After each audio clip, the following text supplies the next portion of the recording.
ஐயா வணக்கம். என் பேரு டேரன் ஹார்டி. நான் காம்பவுண்ட் எஃபெக்ட் அப்படின்னு ஒரு புத்தகம் எழுதியிருக்கேன். இந்த புத்தகத்தை தமிழ் மக்கள் கிட்ட கொண்டு போய் சேர்க்கிற மாதிரி ஒரு திருக்குறள் எழுதிட்டாங்க ஐயா. காம்பவுண்ட் எஃபெக்ட் இதை பற்றி தமிழ் மக்களுக்கு நல்லாவே தெரியுமே. பிறகு எதற்கு இந்த புத்தகம்? எல்லாருக்கும் தெரியும், ஆனா யாரும் லைஃப்ல அப்ளை பண்றது இல்ல.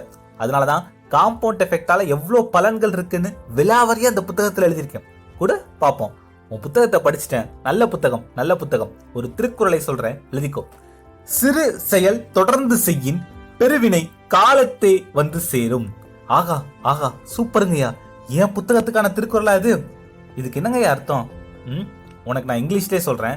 If small actions are done consistently great achievements will be attained in time. ஒரு சின்ன விஷயம் தானே, இதை பண்றதுனால பெரிய எஃபெக்ட் வந்துருமா அப்படின்னு நினைக்காம லாங் டேர்மா அதை பண்ணும்போது மிகப்பெரிய வெற்றிகள் கிடைக்கும். உதாரணத்துக்கு டெய்லி 10 தோப்பு கரணங்கள் போடு, உன்னுடைய மூளையின் சக்தி அதிகரிக்கும். 10 தோப்பு கரணம் போடுறதுனால இவ்வளோ பெனிஃபிட்ஸா அப்படின்னு பிரமிக்கிற அளவுக்கு உன்னுடைய மூளையின் திறன் அதிகரிக்கும். டெய்லி 100 ரூபாய் தங்கத்திலேயோ ஷேர் மார்க்கெட்லயோ மியூச்சுவல் ஃபண்ட்லயோ இன்வெஸ்ட் பண்ணுவேன் அப்படின்னு ஒரு கோல் வச்சு 10 வருஷத்துக்கு டெய்லி 100 ரூபாய் மட்டும் இன்வெஸ்ட் பண்ணாலே போதும், மிகப்பெரிய பணம் காத்திருக்கு. இதெல்லாம் 10 வருஷத்துக்கு முன்னாடி பண்ணிருக்கணும், இப்ப பண்ணலாமா அப்படின்னு நினைக்காது. இப்ப இருந்து 100 ரூபாய் டெய்லி இன்வெஸ்ட் பண்ணு. 10 வருஷம் கழிச்சு கண்டிப்பா பெரிய தொகை காத்திருக்கு. பண விஷயத்துல மட்டும் இல்ல, எல்லா விஷயத்திலயுமே காம்பவுண்ட் எஃபெக்ட் அப்ளை பண்ணு.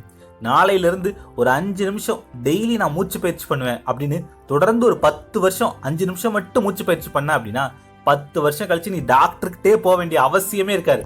அதே மாதிரி நம்முடைய செயல் சின்ன செயலா இருந்தாலும் தொடர்ந்து பண்ணணும், பொறுமை இருக்கணும். Small effort plus consistency plus patience சேரும்போது மிகப்பெரிய வெற்றிகள் வந்து சேரும். இதுதானே காம்பவுண்ட் எஃபெக்ட். இதைத்தான சுத்தி இந்த புத்தகத்தில் எழுதியிருக்க. அதைத்தான் நான் 7 வார்த்தையில சொல்றேன். சிறு செயல் தொடர்ந்து செய்யின் பெருவினை கால